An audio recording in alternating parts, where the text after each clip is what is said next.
guys. Welcome to Elephant in the Room. He's Jay Coker. I'm Mick Gillispie. We're part of Roll Tide Pods on YouTube and then Disrupt the Media. It's brought to you by mybookie.ag. 50% price match up to $1,000 as you make your picks. And you got it all right now. College football, rivalry week. You got the NFL. That season's rolling on. You got the NHL. You got the NBA. You got college basketball. mybookie.ag. Jake, great to see you, man. I you got your camo on, feeling good about life. You knocked down a giant buck, and it gets you set up for the Iron Bowl now. Man, finally knocked one down with the old bow. He scored 157, so I'm on cloud nine, and hopefully Alabama doesn't ruin my weekend and let us down on Saturday. But I think the chances of that are pretty slim. Yeah, what's tougher? Shooting down a giant buck with a bow, or throwing a touchdown in the Iron Bowl down on the plains?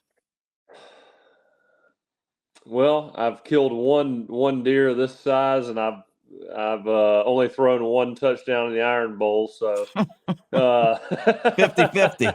Yeah, that's right. They're kind of stacked up right there next to each other. I guess it depends. If I was a little bit smaller, I guess your body dictates, but man,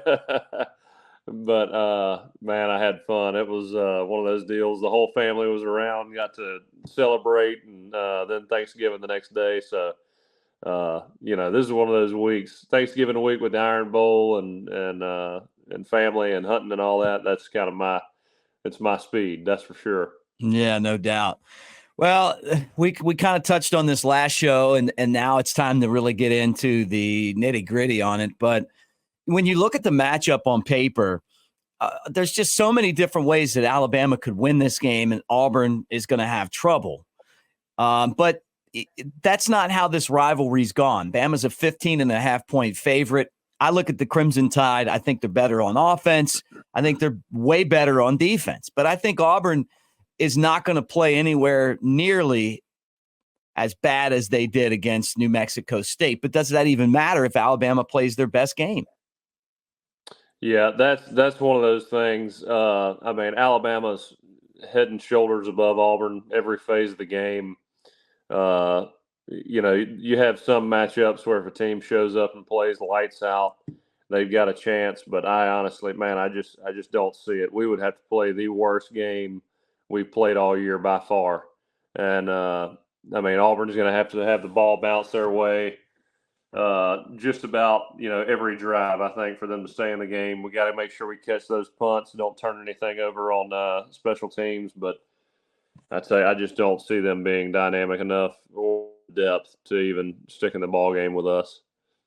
Yeah, and I kind of feel the same way. But over the years, Auburn's been in this spot and Alabama's been in the spot they're in, right? And for some reason, Auburn has been able to push Alabama to its limit. Think about the last trip there with Bryce Young and the fact that it took a miraculous drive at the end of the game to tie it and then 4 overtimes to win it.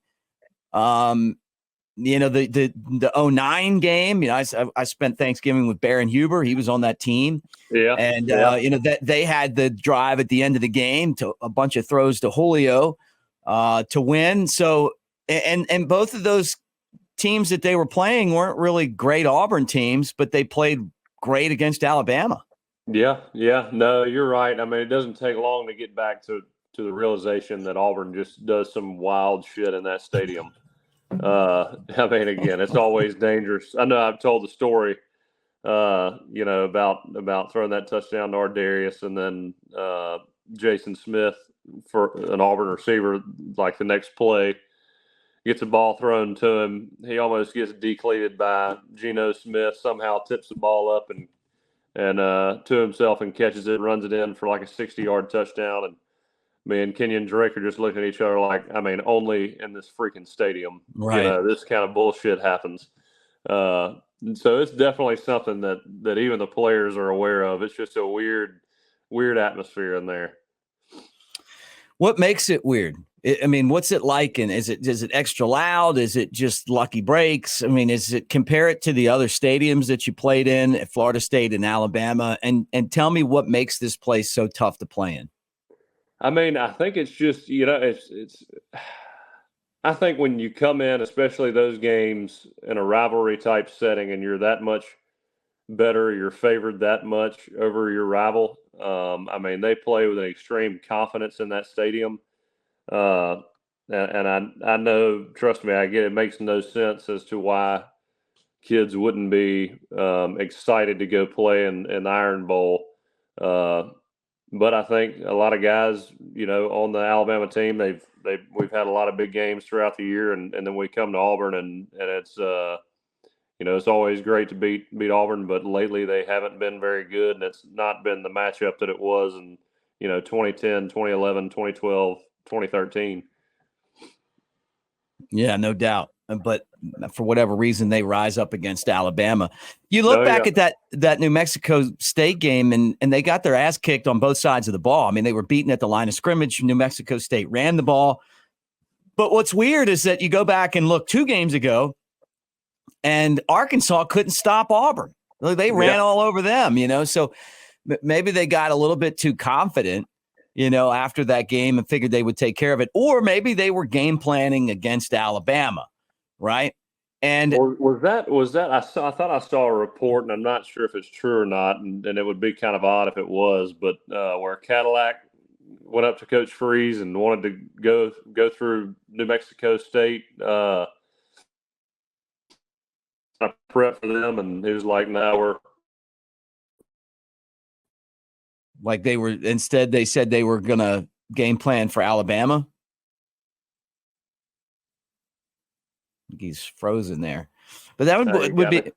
Yeah, that would. So you're saying Cadillac was like, hey, we probably should game plan for New Mexico State, and Hugh Freeze said, no, we're going to game plan Alabama.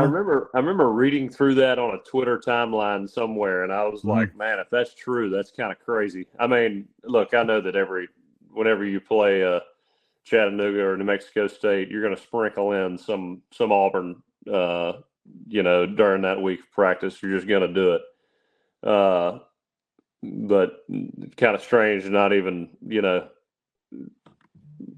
check them out or scout out for New Mexico State at all, Yeah. Well, could that help them? I mean, because I've thought about this a lot too. I mean, if say that happened, forget about the New Mexico State game. How much of an advantage would they have being able to scheme up against Alabama for 2 weeks? I mean, to be honest with you, I think kind of the whole, like the bye week, the having 2 weeks to prepare for one opponent or the bowl game. I mean, I think that you have a pretty good idea after 1 week of practice, what you're going to get. And, I think that's plenty of time to prepare. I mean, you may be able to throw in a few more wrenches after a couple weeks of game planning, but I mean, I don't feel like it's some huge advantage to have 2 weeks over just 1 week, Yeah. I hear you. I kind of feel like that too, but you get into these games and I think the one thing about Auburn in this spot is that we're just so not sure what to expect. A lot of people feel like Auburn's going to be basically energized by the fact that they were so bad and that they've probably spent a lot of time paying attention to everything this week. They want to redeem themselves. And I kind of feel the other way, man. I feel like they're just not that good, and that they went out there, and I think they tried hard. I just think they got beat by a better team in New Mexico State. And if Alabama goes in there and gets off to a quick start, which this team has done a nice job of doing on the road. I mean, remember they were up 21-0 on Kentucky down there in the blink of an eye. If they do that against Auburn, it's going to be big trouble for Auburn. Oh yeah. You start fast. That's what one of my father-in-law's buddies always says. Don't let them, believe early. A booger that believes is a dangerous thing.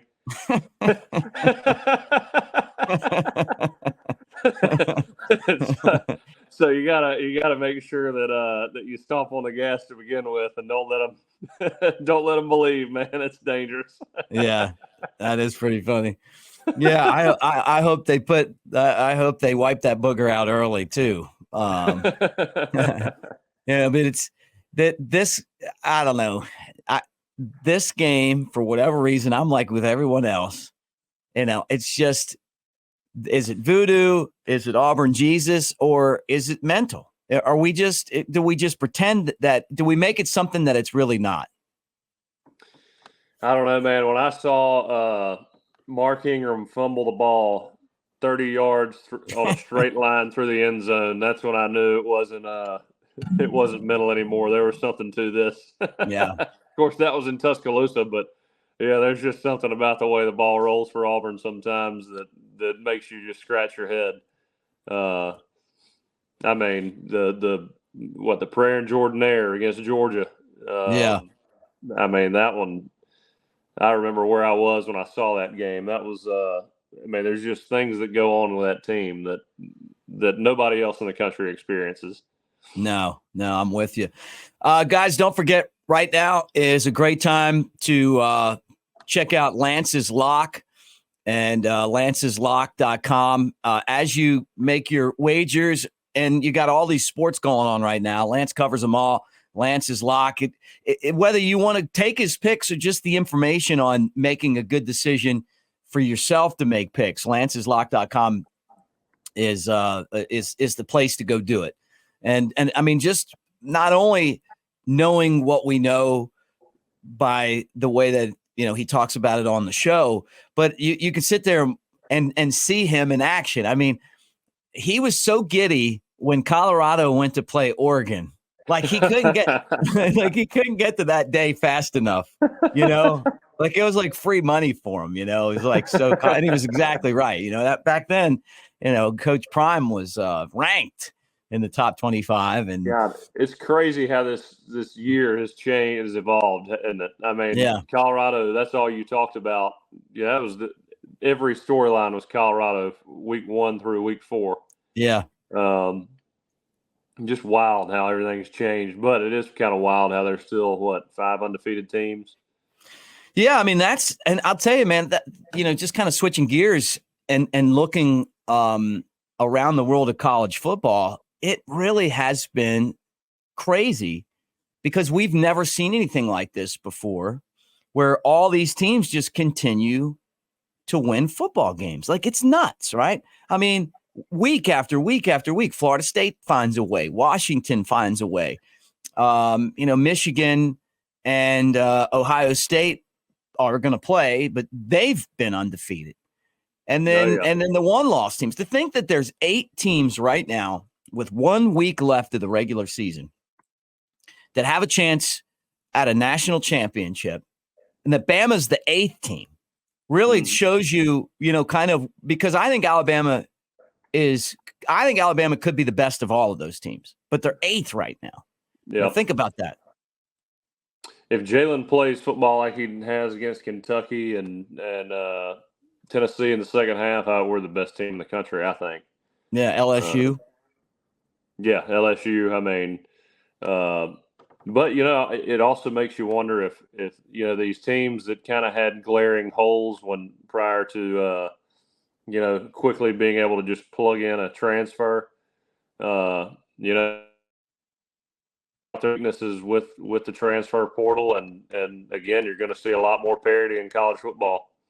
Maybe this is the perfect time for the playoff expansion. I hope that it's not a continuing theme of 8, 9 teams going undefeated or having 1 loss. I mean, I'd like to see a little bit more interesting matchups during the regular season, and I think that comes with the conference alignment. But I mean, it is going to be a lot of fun to watch these playoff games be played at home stadiums. Yeah, when that happens next year. I wonder, when I look at this, if the NIL and the transfer portal aren't going to take away the upsets, because the thing about it is, like look at Wake Forest, right? You lose your quarterback to Notre Dame, and like, and a lot of the best players on these other teams transferred to schools that are bigger and have more money, and maybe that's why we have, down the stretch, we still have 8 teams that are, right now in contention for a national championship. Yeah, I mean, to me, the transfer portal, it's a blessing and a curse. I mean, you think these smaller teams. Of course, I say that South Alabama, man, they've really. I mean, I went and watched them play 2 or 3 weeks ago, and obviously South Alabama, they're Sun Belt Conference, but man, I was looking over that field. They had transfers from Florida State, Virginia Tech, Auburn. I mean, all over the place. So I mean, they're getting these guys too. But the problem is, it's kind of like Coach Saban said in the beginning. Everybody wants all these guys to be able to transfer, and they'll leave. But the way it's going to work is, I'm going to lose the guys that aren't playing, and I'm going to pick up the best players from the other teams, and that's about how it's been going. Yeah, right. And that's kind of how this feels right now. So looking at the games this weekend, anything stand out to you as far as, the potential to not one of these teams get knocked off? And I'm not talking about Ohio State and Michigan. Michigan's going to lose to Ohio State. That's going to be that. And then we'll have, and then next week would be Oregon and Washington. One of those teams is going to lose. Which I for some reason I think Oregon's going to win, but could anything happen between now and then? Other than that, Florida State. I mean, does Florida have a chance with a backup quarterback to beat Florida State? I think Florida's got a chance to beat them now. I mean, look, with that, it's like we were making the jokes about, and I don't think that backup for Florida State's bad. I don't think he's got enough time to prove anything yet. But anytime you've got a backup quarterback in that hadn't played all year, then you get thrown in to start against Florida in the swamp. I mean, that's going to be a tough environment, and you just never know in games like that. I mean, those guys aren't going to be able to play really consistent football, I wouldn't think. Just getting thrown in there. So it's going to be a crazy game. There's going to be a handful of big plays that determine the winner, I think. And if the skill players can carry Florida State enough, then they will. But if that quarterback can't make a few plays, then it's going to be close. Yeah, right. What about Alabama and Auburn? What are you expecting to see? Let's start with the Bama defense trying to defend the Auburn offense, and I'm guessing that Hugh Freeze is going to try to script up some trick plays, and those work if it's a close game, but you start getting blown out and that stuff just ends up looking terrible, right? Don't you have to be in position to use that? Yeah, it starts to look pretty, desperate, but I think everybody kind of knows Hugh Freeze is going to be in a desperate situation, from the start on Saturday. I mean, you watch Auburn, and look, they kept Georgia close. How they did that, I mean, I don't know, but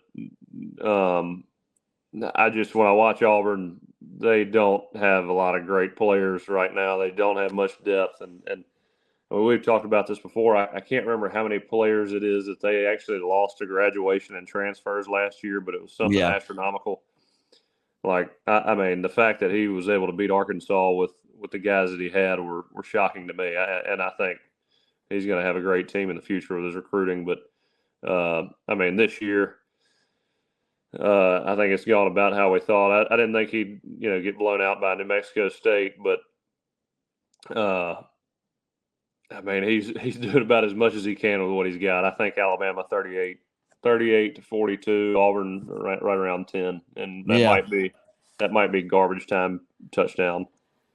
To me, the scenario for Auburn to compete would be this: they'd have to hit on some plays at the beginning of the game, they'd have to score touchdowns, right? Get up 10, 14 points, maybe more, and then put a lot of pressure on Milroe, try to keep him in the pocket and close him in where he couldn't run. the thing that Milroe did so well, when he was hurt, was he stayed in the pocket and threw the football well, Yeah. So that, but with that said, I would still think that would be the formula. Like you just collapse on him, keep him in the pocket, make him throw, make him throw, the mid-range passes and take the deep ones away, because, or put enough pressure on him where the deep balls, he doesn't have the chance. I thought LSU did a good job of that. That's why Alabama didn't hit on him many of the deep passes, because LSU just kept collapsing the pocket on him. Now he just ran through it, and scored 4 touchdowns on the ground. But I'm sure part of their game plan was to make him throw and put pressure on him. The other thing is, I think Auburn has to establish a run to beat Alabama.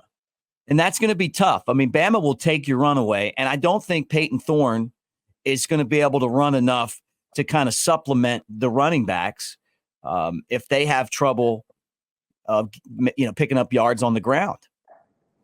Yeah, I mean, to me, defensively, if I'm facing Jalen Milroe and I feel like I know I'm out DNA'd, or I got more they got more athletes than me, which Alabama does. I mean, I'd just be throwing bodies at him and making him get the ball out as quickly as possible. Just be very precise in his decision making. Make sure he knows exactly where to go with the ball when he's pressured, and I'd pressure him all day long. And again, just throw so many bodies at him that hey, if you miss him 5 times in the backfield and he scores, then you just beat me that way. But just constant pressure, and don't let him dance around back there to, buy time and get the ball downfield. If I'm Auburn, that's what I'm doing. Offensively, I mean, you got to hope for a few special teams plays for Auburn. That's one of those Kool-Aid. He's got to catch all those punts. Or Caleb Downs. Yeah, Caleb Downs. And then on offense, like you said, you just got to be able to maintain first downs, and that takes running the ball.